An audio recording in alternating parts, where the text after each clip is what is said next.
Bulan yang agung ini Allah Subhanahu wa Ta'ala masih memberikan kita kesempatan, suatu kesempatan yang sangat berharga bagi orang-orang beriman. Maka jangan sampai kita sia-siakan berbagai macam aneka momentum yang Allah berikan bagi orang beriman untuk menjaga kemuliaan dan ketakwaannya.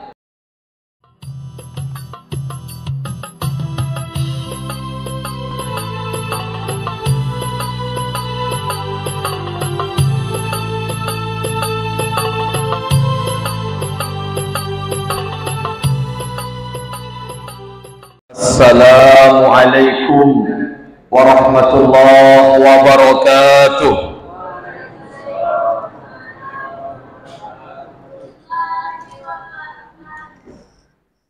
Alhamdulillahi rabbil alamin. Alhamdulillahilladzi hadana li hadza wa ma kunna linahtadiya laula an hadana Allah. Asyhadu an la ilaha illallah wa asyhadu anna Muhammadan abduhu wa rasuluhu la nabiyya ba'dah. Allahumma salli wa sallim wa barik ala nabiyyina Muhammadin wa ala alihi wa sahbihi wa man tabi'ahu bi ihsanin ila yaumiddin. Alhamdulillah, bersyukur kita kepada Allah Subhanahu wa Ta'ala sampai di pertengahan bulan yang agung ini Allah Subhanahu wa Ta'ala masih memberikan kita kesempatan, suatu kesempatan yang sangat berharga bagi orang-orang beriman. Maka jangan sampai kita sia-siakan berbagai macam aneka momentum yang Allah berikan bagi orang beriman untuk menjaga kemuliaan dan ketakwaannya. Ada yang bersifat harian, ada yang bersifat pekanan, dan ada yang bersifat tahunan. Dan itu termasuk adalah bulan suci Ramadan ini.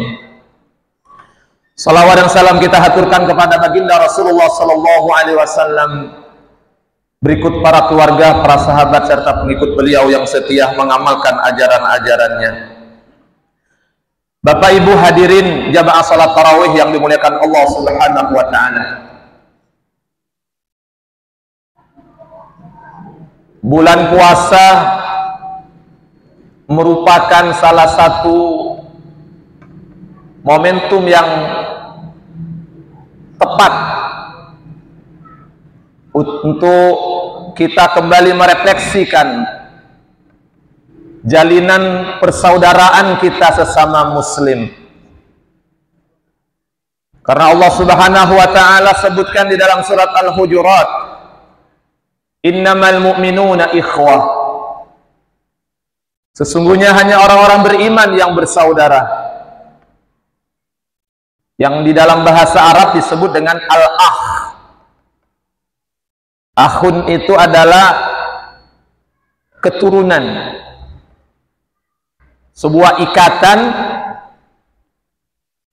bisa disebabkan keturunan nasab, bisa juga keturunan karena keimanan. Maka Bapak Ibu yang dimuliakan Allah Subhanahu wa Ta'ala, dalam hal ini bagaimana Islam begitu penting memposisikan hubungan persaudaraan yang didasari dengan keimanan. Sampai-sampai Rasulullah Shallallahu Alaihi Wasallam memberikan perumpamaan dalam sebuah hadisnya, yaitu ibarat satu tubuh. Kalau kita sakit, itu satu tempat yang sakit, misalnya adalah jari kita terluka kena pisau, maka yang merasakan sakit bukan hanya jari. Ketika gigi kita yang sakit, Bukan hanya gigi yang merasa sakit. Artinya, satu saja ada bagian tubuh kita yang sakit, memiliki keluhan, maka bagian tubuh yang lain pun akan ikut merasakan. Seperti inilah Rasulullah Shallallahu Alaihi Wasallam mengibaratkan orang-orang beriman sebagai saudara. Yang Rasulullah Shallallahu Alaihi Wasallam sabdakan dalam hadis sahihnya, "Matsalul mu'minin fi tawabbihim wa tarahubihim wa ta'atufihim matsalul jasad. Idza ishtaka minhu 'udwun tada'a lahu sa'irul jasad bisyahar wal huma."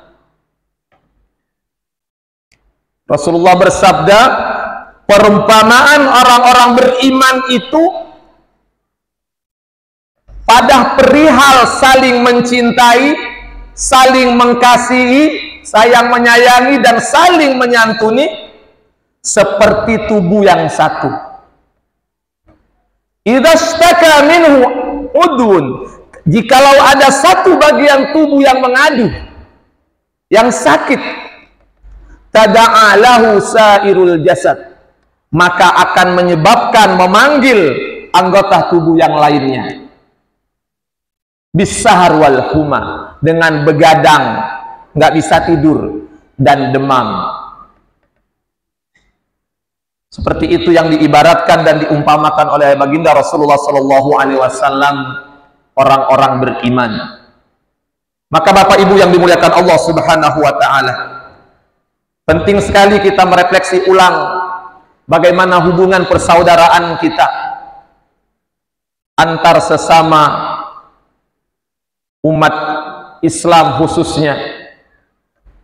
Jangan sampai kita di bulan yang penuh keberkahan ini hanya egoisme yang kita tingkatkan tanpa ada jiwa sosial dan kepedulian terhadap saudara-saudara kita, baik yang ada di sekitar kita, tetangga, sanak saudara, ataupun saudara yang ada di belahan bumi jauh lainnya. Maka pada kesempatan ini Bapak Ibu yang dimuliakan Allah, hanya 4 hal saja yang ingin saya sampaikan tentang asas dalam sebuah persaudaraan. Dengan singkat, yang pertama adalah at-ta'aruf, saling mengenal. Kita tengok orang-orang yang ada di sekitar kita, seberapa jauh kita kenal. Apa hanya sekedar kenal nama? Yang kedua adalah at-tafahum. Setelah kita betul-betul mengenal saudara kita, ya, meningkat sedikit, yaitu saling memahami. Ini penting agar tidak terjadi kesalahpahaman. Saling memahami, dia tahu apa kelebihan dan kekurangan saudaranya, sampai mendetail apa kesukaan dan ketidaksukaan saudaranya sesama muslim. Dan yang ketiga adalah at-ta'awun, saling tolong menolong. Di antara kedua belah pihak, yang lemah menolong, yang kuat menolong yang lemah, yang tidak mampu ditolong dengan teman saudaranya yang mampu, dan begitu seterusnya. Dan yang terakhir adalah at-takaful, saling menanggung, saling membebani, bahkan saling menjamin. Ini adalah tingkat ukhuwah, persaudaraan yang paling tinggi dan paling mulia. Mudah-mudahan Bapak Ibu yang dimuliakan Allah, di bulan yang penuh berkah ini, kita diberi kemudahan oleh Allah, dilembutkan hati kita untuk mencintai, menyayangi, mengasihi orang-orang di sekitar kita, meningkatkan kepedulian kita, sehingga kita benar-benar dikumpulkan bersama-sama di surganya Allah Subhanahu wa Ta'ala. Demikian yang bisa kami sampaikan, mudah-mudahan bermanfaat. Dengan kultum yang singkat ini, aqulu qauli hadza astaghfirullah li wa lakum. Wassalamu alaikum warahmatullahi wabarakatuh.